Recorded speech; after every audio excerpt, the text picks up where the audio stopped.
para falar sobre aspectos da tradição de Egungun, o Alabá Babá Mariô e Leabolá, Balbino Daniel de Paula, de Taparica, da Bahia.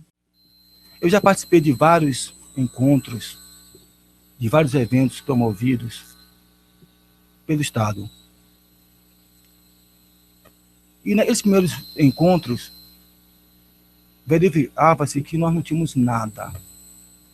Esta relação nossa, né, do povo de santo, como costumamos dizer na Bahia, povo de santo, com o Estado de Direito, era muito complicada. Lá tinha pessoas que tinham uma visão, né, de eurocêntrica, né, e que não permitia essa aproximação. Então, de lá para cá, avançamos bastante.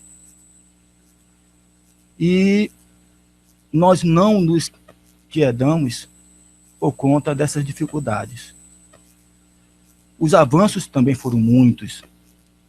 E o principal avanço foi que, a partir da determinado momento, começou-se, né, a assumir na gestão pública pessoas ligadas à religião, pessoas compromissadas com o povo dessa religião, pessoas compromissadas com o destino da cultura brasileira. Que quem faz cultura nesse país são os povos descendentes de matrizes africanas. Esta é a verdadeira cultura.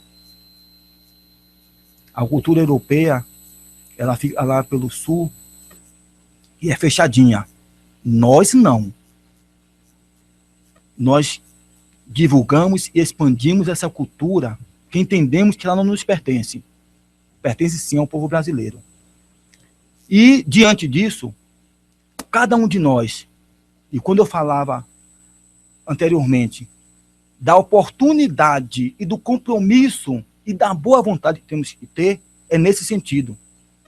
A forma que eu entendo que se possa minimizar esses efeitos de sermos esquecidos e ignorados é a gente manter a frente unida na resistência, porque assim fizeram os nossos antepassados, resistir bravamente e persistir. Ainda haveremos de alcançar muitos mais resultados. Não digo benefícios, mas resultados. Mas devemos manter a postura de vigilância. Tem uma expressão que a gente usa no Nordeste chamada bojutô, ou então bojutonã, que quer dizer vigiar, bojutô, vigiar, bojutonã, vigiar o caminho. Papel fundamental que exerce Exu. Papel fundamental que faz o orixá Ogum. O Ogum desbrava, abre os caminhos. E Exu, aquele que dá o movimento, que faz a comunicação, fica responsável pela guarda desse caminho e pela comunicação. Então, nós temos que fazer a nossa parte. Nós temos que reclamar. Nós temos que gritar. E muitas vezes de forma veemente, para que nosso grito seja escutado. E aí posso dizer para você que se serve de uma coisa, serve aqui a minha palavra de alento.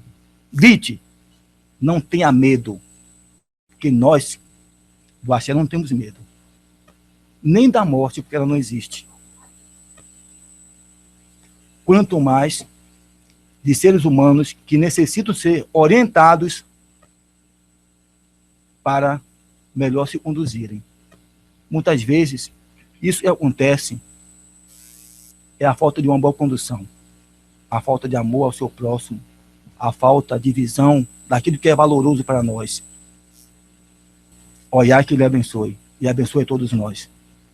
Eu sou filho de Oiá, sou filho de Oiá com Ogum. E aqui está, não arredo disso não. Principalmente quando nós estamos enfrentando os desafios. Aqui é um desafio. Respondendo à segunda pergunta,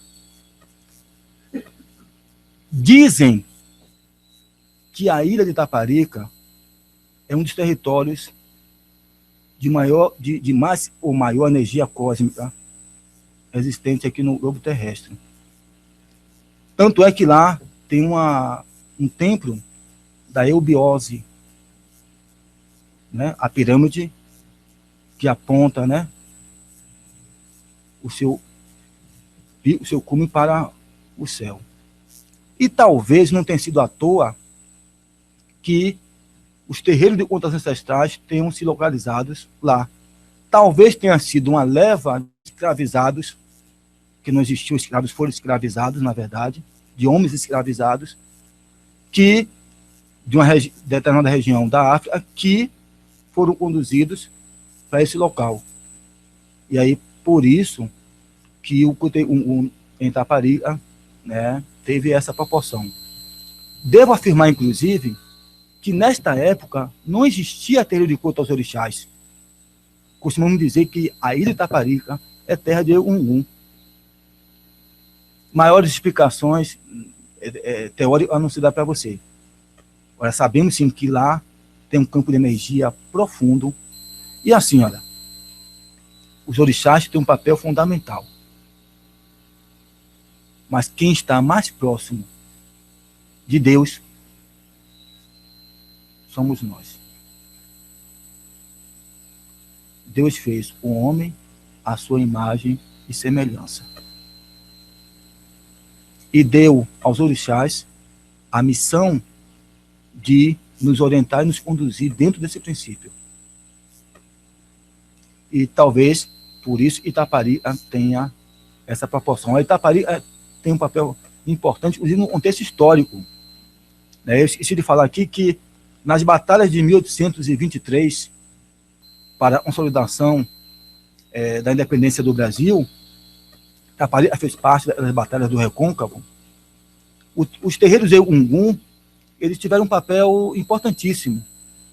Porque os praianos, como eram chamados, os nativos, né? Os nativos, depois de uma batalha, de cansaço, de derrotas, né? De derrotas preliminares, não da guerra, mas eles para lá acudiam e eram orientados, eles tinham sua autoestima levantada, eram protegidos, energizados para que eles tivessem força suficiente para voltar acreditando na vitória. Mas o 7 de janeiro em Itaparica, né, são datas importantíssimas e nós do culto Ogum estamos lá também. A associação dos terreiros, ela tem um papel importante que através dela pode-se regular o funcionamento do culto como um todo. A sobrevivência de cada casa, ela está adstrita a cada casa, mesmo com todas as dificuldades. Mas a regulação dos ritos da liturgia do culto, aí cabe a associação, que é a reunião, claro, de todos os terreiros. Não se faz uma iniciação de um sacerdote sem que os demais terreiros, ou o conjunto dos terreiros, aprovem essa iniciação. Isso se faz necessário. Qual é a preocupação diante disso? Nós estamos lidando com um culto, uma cultura, que se relaciona com a comunidade. E para isso, nós precisamos ter pessoas responsáveis que sabem como conduzir o destino do culto. Aí há toda uma fase preparatória de ensinamento, de doutrina, e doutrina rígida, inclusive, porque tem um cântico que nos obriga a isso. No culto a Ogum, o primeiro cântico entoado, não reverencia aos ancestrais, reverencia aos sacerdotes do culto. O mais interessante é isso. O primeiro canto, olha, desculpe, que é que Inhangã, Mariô, é que Inhangã, Mariô, Nia Beijigui. Mario Ekeinhangam Mario Oribabalawo. Traduzindo. Niabejigui. Nós somos e nós temos o espelho. Já observem que, para ser espelho, tem uma conduta dentro da humanidade que possa efetivamente espelhar, né, a comunidade, espelhar aqueles que no futuro vão tomar conta disso. Oribabalawo. A nossa cabeça, ela é correspondente à do pai do mistério. A O quer dizer mistério. Não quer dizer segredo, quer dizer mistério. Babá, o pai do mistério. Que efetivamente todo rito se processa, ritos mais secretos, naturalmente, só nós, né, se processam no local e só nós, sacerdotes, temos esse acesso. Então, por aí você já consegue ver que, para ser espelho, precisa ter uma boa conduta, né?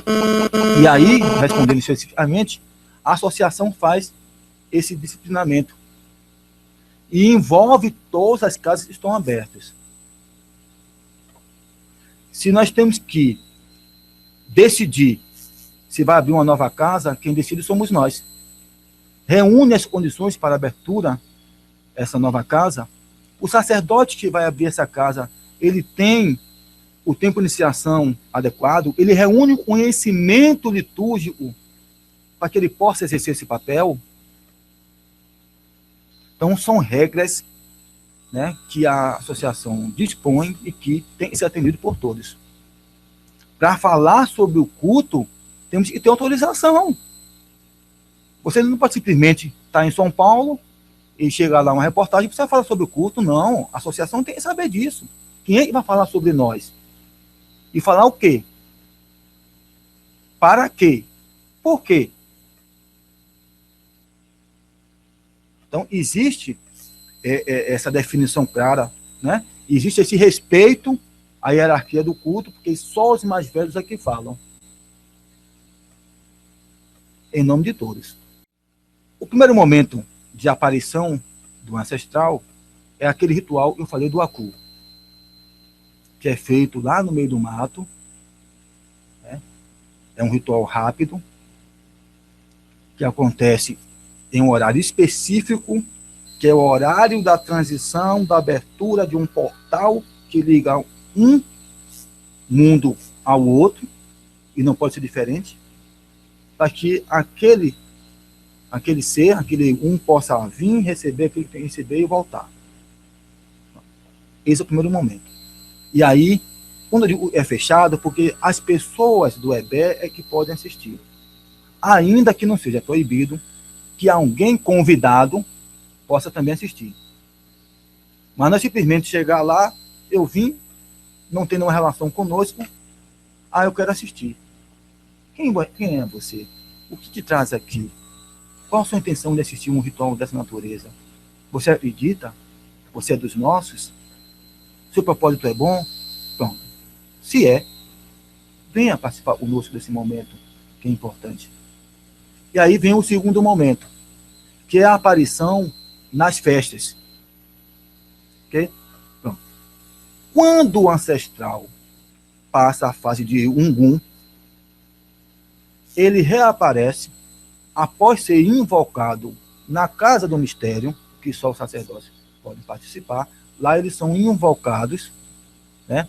Se apresentam com vestes belíssimas, e se apresenta a toda a comunidade, inclusive aos convidados e também não convidados, e aí a aparição física. Ele fala através de sons culturais, né? Por muitas vezes são bastante agudos, se comunica com a comunidade, aí ele dança, ele canta, e aí há essa interação nesse momento com todos. Então são 2 momentos de aparição. E a foto que foi enviada para vocês está em momento de aparição física. Mas a invocação só se dá lá na casa do mistério, onde só sacerdotes podem adentrar. 2000, 2004, quando o nosso líder, seu Domingos, faleceu, né? E queria aqui fazer apenas um registro rápido. Nós temos o processo de tombamento desde 2002, pelo IFAM. De lá para cá, os nossos mais velhos já faleceram em torno de 16 sacerdotes, dos mais antigos, não conseguiram ver e ser realizado o tombamento na sua casa. Isso é triste. Era um anseio deles morrerem antes disso, ou morrerem vendo isso acontecer. E eles não conseguiram.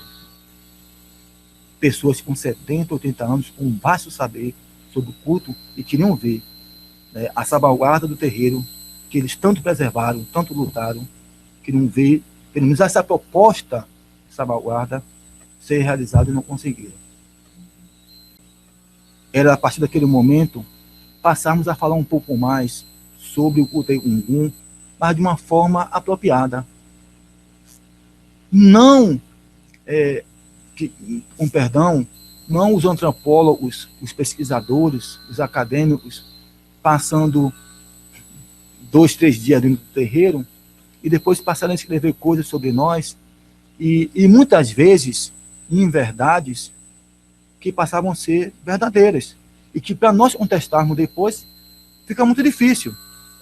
Ora, alguém que faz uma tese de doutorado, né, e escreve alguma coisa sobre nós que não é verdade, você para desfazer isso depois é quase que impossível.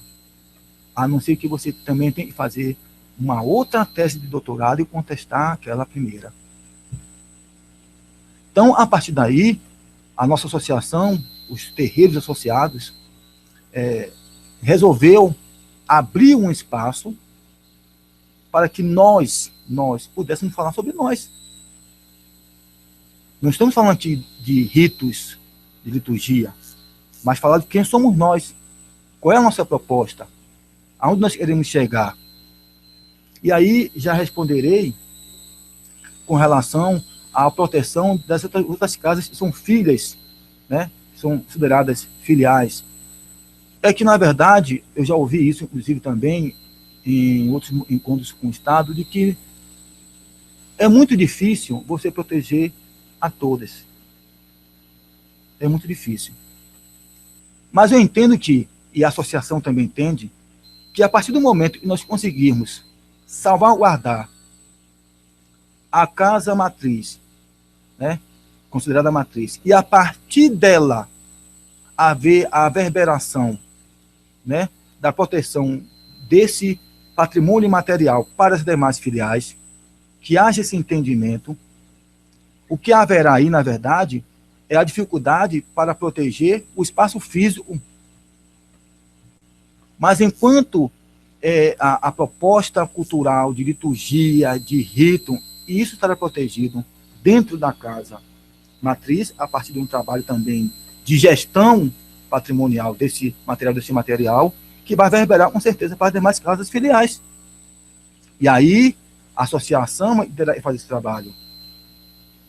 Se nós conseguirmos, num futuro que pudesse não ser tão distante, né, preservar as demais casas pelo poder público, ou, a exemplo, bom, em São Paulo, se o governo de São Paulo pode proteger uma filial nossa em São Paulo, que assim o faça, para nós é salutar. Mas a gente entende que a proteção desse conjunto de ritos de liturgia que é papel principal. É papel principal, né? Passar o conhecimento para as gerações, porque é um erro e que muitos de nós mais velhos cometeram olha, ninguém preserva o que não sabe. Ninguém preserva nada apenas lendo a parte teórica escrita em livro. Ninguém preserva. Porque eu posso escrever um rito aqui com detalhes e os futuros sacerdotes vão ler, mas, meu Deus, olha, um ancestral, você oferece um carneiro. Sim, E o que fazer com esse carneiro? Ah, aí tem que fazer um rito dentro do barracão.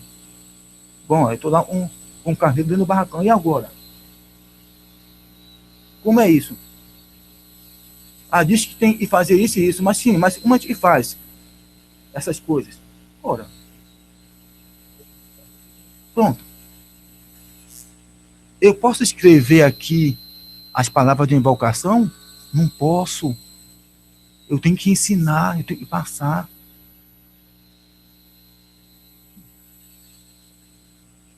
Isso faz parte do mistério. Eu tive que ser iniciado para aprender isso. E depois de iniciado, nós levei ainda um bom tempo para que me fosse repassado este segredo, este ensinamento, porque é uma coisa de muita responsabilidade. Ah, eu trago o ancestral, invoco o ancestral, e depois que ele ir embora, como é que eu faço? Sim, e a força energética eu tenho dentro do meu ser, para que as minhas palavras a serem pronunciadas sejam escutadas, e ao dizer, vá embora, ele obedeça. Não está lá escrito. Eu tenho que, com a prática do cotidiano, ganhar a confiança dos meus mais velhos e os ancestrais reconhecerem essa minha condição. Senão eles não vão me obedecer. E por mais que eu pronuncie palavras mágicas, elas não serão, não terão nenhum efeito. Pronto. E isso a gente precisa passar, proteger, precisa proteger, né? Dentro da primeira casa que está sendo cogitada a ser tombada, que é o Ilhaboulá, e a partir daí fazer uma gestão desse patrimônio, de forma que haja uma verberação de tudo isso que está sendo feito. Na África, são dois cultos diferentes. Algumas regiões da África, não é todo o território africano que faz isso. Em alguns momentos, o culto lá é de forma folclórica. Em que sentido? E o Ungum vai à feira e faz compras. Por que a gente fala assim, culto, né? É porque, assim, ainda a intenção, o simbolismo naquele momento é de fazer com que as pessoas percebam a existência e a relação que há entre, certo, Ungum e as pessoas. Ou seja, que esse vínculo não desaparece. E aí, as vestes são vestes, digamos, apropriadas para esse momento, né? Você vê aparecer as pernas de alguém. Agora, quem será? Quem é que está ali? É o que nós chamamos Egum Quequerê, que, na verdade, é uma parte folclórica de Ungum. Em uma outra região, você vê efetivamente o culto tal qual é em Itaparica. Só que, assim, nós reunimos no mesmo lugar vários ancestrais. Nós temos ancestrais de origem africana e temos ancestrais de origem brasileira. Na África,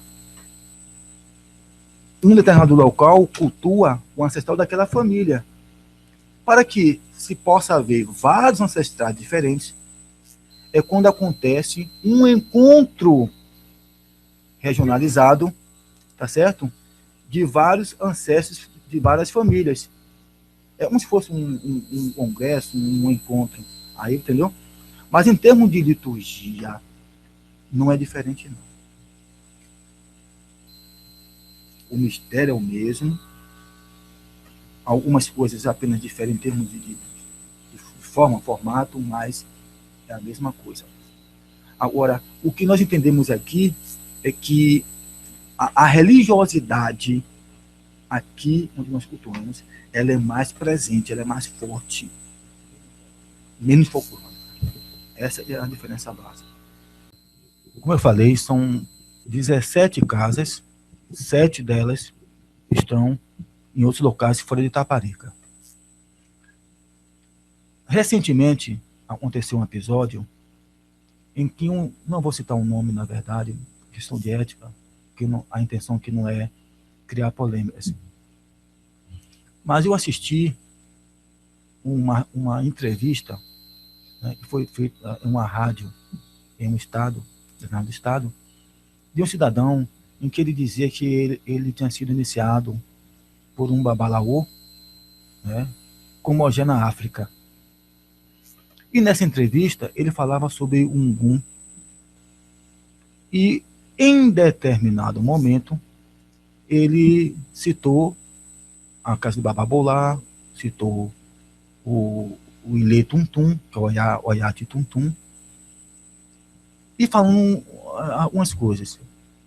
Ora, de pronto, quando eu tive conhecimento dessa entrevista, eu consultei a associação, os meus pares, as diversas casas, e conversamos sobre isso. E aí postamos, entendeu, na rede social, uma resposta sobre isso. O que aí nós entendemos? Não dá para aceitarmos que as pessoas, né, dizem que vão para a África, são iniciados Ogé e voltam para o Brasil dizendo que são sacerdotes do culto aí Ungum, e querem falar sobre isso com legitimidade. Será verdade que eles foram mesmo iniciados? Quem prova isso? Sim, quem é esse babalaô que deu esse título de Ogé para essa pessoa? Tem legitimidade? Efetivamente ele é Ogé? Ele passou pelos ritos iniciáticos efetivos? Quem é? Então, é complicado, né, aceitarmos que alguém que nós não conhecemos fale sobre nós. E aí, na nossa resposta, nós dizíamos que desde 1940, quando Eduardo Daniel de Paula foi preso, que saímos de um lugar para o outro, foi com a intenção de resguardar o culto contra tudo isso. E de lá para cá, quem sempre tomou conta do culto no Brasil fomos nós. Então, quando nós iniciamos alguém que não mora no nosso estado, é de outro estado, quando ele pensa em abrir um terreiro, é alguém que nós conhecemos, que foi iniciado por nós, que aprendeu as liturgias e os ritos conosco. Não tem nada formalizado, entendeu? Dizendo que nós somos os donos. Mas nós temos sim legitimidade. Porque nós temos todo um histórico, todo um texto histórico que prova que nós temos essa legitimidade. Então, ainda que exista por aí casas e posso afirmar, inclusive, imitações de charlatões, né, abusando da boa-fé das pessoas, fazendo e se dizendo que estão cultuando o Ungum. Qualquer mapeamento que se faça alheio à participação da nossa associação trará prejuízos. Porque é como reconhecer alguém que não tem nenhuma legitimidade. É como dizer a alguém, atestar que alguém, né, reúne as condições sem reunir. E aí, uma das nossas principais lutas da nossa associação é justamente resguardar isso. Porque senão, se a gente não consegue tombar, por exemplo, o Leabolá, considerado como a matriz do culto Ungum, e a partir do Leabolá verberar, né, todos os procedimentos para as demais filiais, de uma forma mais convicta, mais ativa, mais legítima, mais funcional, Aí qualquer um vai se achar no direito. De repente, tem alguém lá, em qualquer estado brasileiro, no interiorzinho lá, e vai dizer que tem 150 anos de existência do Gungun no Brasil, e ninguém conhece isso. Aí, um mapeamento feito pelo IFAM vai trazer, nesse resultado, um local que ninguém ouviu falar, não tem nenhum trabalho de resistência, e vai estar incluso nesse mapeamento. Como é isso? Olha aí o que nós estamos dizendo de salvaguarda, de preservação. É isso que nós estamos lutando quando a gente quer proteger, entendeu? A casa matriz, porque a partir daí da casa matriz a gente possa avançar nas outras frentes. É por isso que a gente faz um trabalho de formiguinha, de reunir as casas que têm legitimidade, porque saíram através de nós. As casas que eu citei aqui, as 17 casas, nós sabemos quem são os dirigentes. Quem iniciou cada um deles? A forma como eles foram iniciados, o potencial de cada um deles. Não uma coisa vazia de alguém iniciado na África, entre aspas, sei lá, e se diz que é Ogé.